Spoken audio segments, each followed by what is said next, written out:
All right, welcome back. Well, before we go to France, I'm told that Lofty Wada is standing by, an Egyptian-based journalist, an Egyptian journalist based in France, standing by to talk to us. But before we do that, let me just quickly tell you that the draws have been concluded by CAF for the CAF Champions League and the CAF Confederation Cup. And, well, Nigerian teams are facing tricky opponents in that one. Rotimi Rangers, our champions, will face JS Saoura of Algeria in the preliminary round.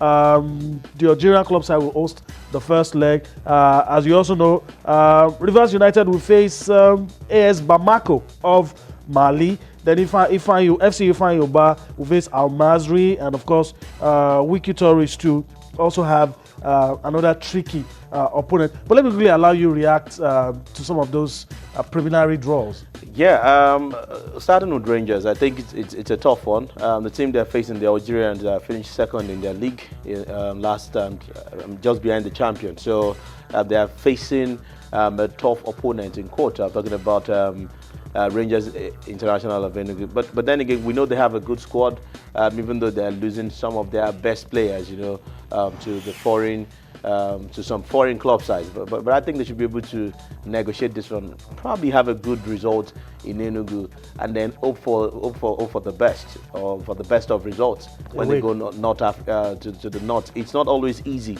for the Nigerian teams, to do well. Especially if you're not taking an advantage to that place. That's the point. So if you're going to get anything meaningful, especially in North Africa, you need to start well at home, get a good result, and hopefully, the good news is we have 16 teams playing in the group phase now, as against the 8 that we used to have. So I mean, Rangers should be able to. But you have the preliminary round. I mean, a lot of people believe that our best chance lies with these two teams, Rangers and Rivers United. Yeah. You scale the order in the preliminary round, Sure. the first round.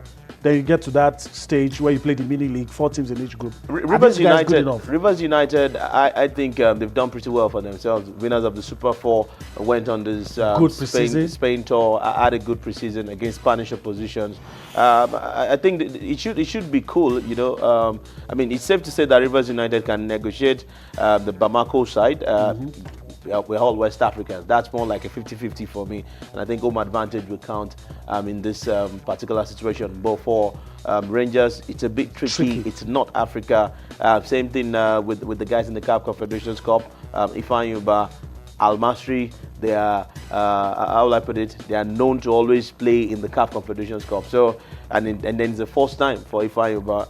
I hope they don't get stage fright. I hope they don't get that stage fright, when it starts proper early next year. So let's just stay positive and hope that, the 4 Nigerian teams who are done pretty well, in the last season, will do well on the continent as well. Okay, let's move on the show. Let's see if we can get across to Lofty Wada now and have him speak to us on the CAF Champions League and, of course, North African teams. If we're ready, let's just have Lofty now and let's have his perspective on the CAF. Okay, Lofty, it's good to have you join us. Last time we spoke, it was ahead of the CAF Champions League final between Sundowns and a team you love so much, Zamalek. But now you've seen the draws. Let's talk about teams from Egypt. How far do you think they will go looking at these draws? First of all, I'm not from Egypt. I'm from Tunisia. But anyway, for Egypt, I think it will be.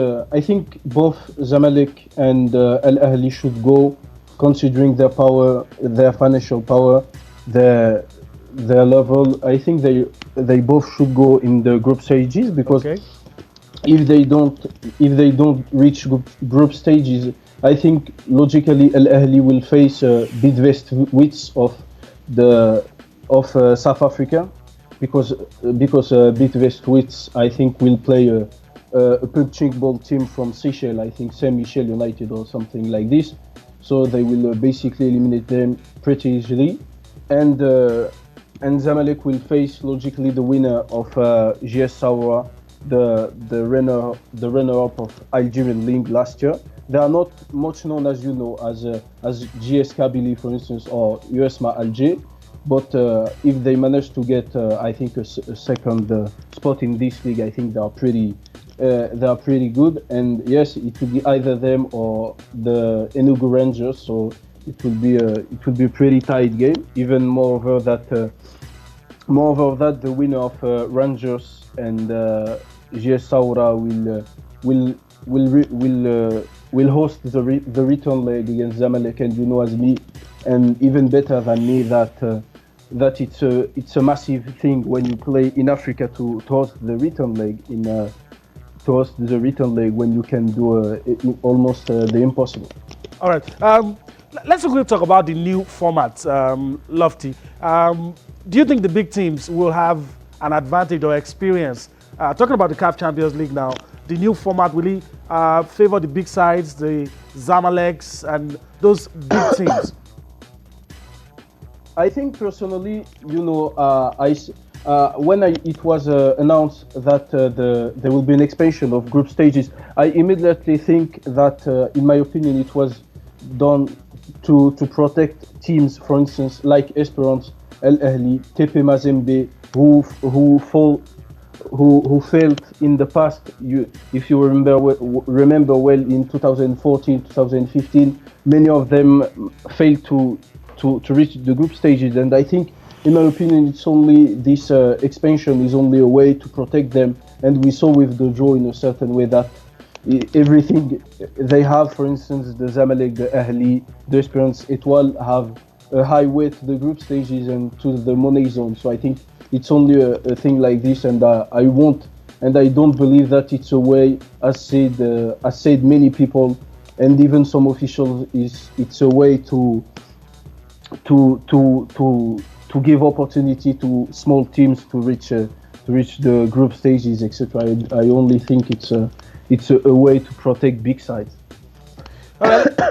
All right, Lofty. Let's talk about the small teams. Which of those small teams do you think can pull a surprise this current campaign in the CAF Champions League? Which of those small teams or little-known teams can go all the way in spite of the new format, which probably seems will be protecting the big sides? Yes, I think personally, after watching the draw and watching the possibilities of qualifying, I think, for instance, we will have, for once after many years of failure, I think we will have a Stade Malien who after years of failing to reach the group stages, have a pretty fair and easy draw.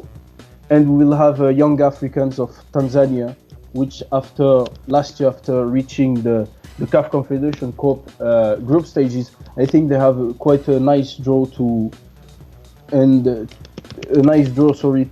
reach the group stage in the group stages. And I think these two will be the only supposed two weak sides, because the rest, logically, you will have famous clubs like logically you should have Coton Sport of Cameroon, all the bigger North African boys, TP Mazembe, USMA Algiers. Yes, you should have all these teams plus these two, and also I forgot them, but also the two Sudanese giants, El Hilal Omdurman and El Merrikh Omdurman. So I think, yes, logically the group stages shouldn't see much surprise in a certain way, because I said the big clubs have a high way to the group stages, and you have some teams which had a very good draw, like Young Africans, Young Guys we call them, and Stade Malien of Mali, obviously. All right, well, you were talking about some teams. I thought you were going to talk about one of the Nigerian teams. Obviously, you didn't mention maybe Rangers or Rivers United, but let me allow you talk about any of these two. What do you think lies ahead with your experience on the continent and in this competition? How far do you think teams from this part of the world, we are particularly interested in those two teams that I mentioned? Your opinion? I think yes. I think I fancy, for instance, if I don't say yes, I fancy the Rangers to give GS Saoura, sorry, a good ride basically, because yes, they as said earlier in the show, I think, yes, they finished second of the Algerian league, yeah, but I think also it could be probably a one shot, a one season wonder. And but they have also these, if you remember well, you had Béjaïa, for instance, who were pretty in the same situation as GS Saoura. They are not the most famous team in Algeria. They are not the like of GS Kabylie, US Alger, Mouloudia Alger, and ES Sétif also, but they managed also to reach the CAF Confederation Cup final. So I think it would be a pretty tight encounter. For the second, for Rivers United, I think I don't basically remember who will they play, but I don't think they will probably. They'll be playing against AS both. Bamako of Mali. Oh yes, they will play Bamako. Yes, I think yes. After that, I think they will probably they will overcome this. They will overcome this hurdle. Basically, even though Bamako have pretty nice players, they have many. For instance, they have many players who are in Mali, youth under 20, under 17 side. But I think Rivers can overcome them. Sorry, and yes, I think for the round after, I think it will be another affair. But for this one, I think they have the quality of beating them, in my opinion. All right, Lofty, want to thank you for your time on the show, and hopefully we'll be able to do this again. Thank you very much for your perspective on the CAF Champions League. All right, so that was our friend Lofty Wada, and we were able to tap into his vast knowledge of African teams. He said a lot of this, but the ones that interest me are about the Nigerian teams. And the opponents, they do have a chance in the preliminary round. Rangers, we have not said much about the CAF Competition Cup because the Champions League is the bigger one. Yeah, is a bigger one. Yes, just like Lotfi said, some minutes ago, Rangers has that pedigree. Of course, they are the Nigerian champions. They have a strong chance of making it to the next round of the CAF Champions League. The side runners up to JS Kabylie in Algeria, it's doable, but you have to do the business here in Enugu at the Cathedral, and that's why I feel if we have a good result, if we can get a good result in Enugu, then we stand a chance of playing in the next round. Going to North Africa, it's pretty not easy, not minding the pedigree of the teams you're coming up against. It doesn't matter. You have to take an advantage. You have to take an advantage, and you have to take a healthy lead from home. So the shenanigans surrounding North African teams will still play out this coming season. So the job must be done at home, and then hope for a good result when you go to North Africa. Whether we're going home, whether we're going there first, or the first leg will be here in Nigeria. And then for Rivers, I mentioned earlier, it's a winnable one. It's against another West African side, AS Bamako of Mali. Yes, they have a young squad. Rivers also have a young squad. They have like 3 to 4 guys from the continent as well who are not Nigerian. So that experience is also very key. They have an experienced coach. They have an experienced goalkeeper. And they are well motivated. So you look at it, and I feel, yes, the two Nigerian sides, Rangers and Rivers, have a good chance of playing in the group phase of next year's CAF Champions League. So let's just be positive, and we'll keep our fingers crossed as well. Well, I don't want to scare you. Lofty pointed out something. If they scale the Odu, they might meet Zamalek. That's talking about Rangers. For Rivers, if they scale the Odu, El Merreikh or Sonny Elangwema, the team from, I think, Equatorial Guinea or something, lies in wait. But I do agree with you. You have to do business first. Do the business first. I mean, scale past the first hurdle and move it to the next round. Who says Zamalek are not beatable? We saw what the Sundowns did to them in the finals, 3-0 in South Africa, and then getting that vital result, in Cairo, despite the full capacity, despite all the intimidations and all that. So I think it's doable We just need to put the players, we need to get our players, that's Rangers and Rivers now, even Ifeanyi Ubah and Wiki Tourist, in the right frame of mind that, guys, this is the continent, do your best, and let's hope for a good result, really. All right, on that note, we'll go for a quick break. When we return, well, we'll still be talking about the CAF Champions League and the CAF Confederations Cup. Join us again.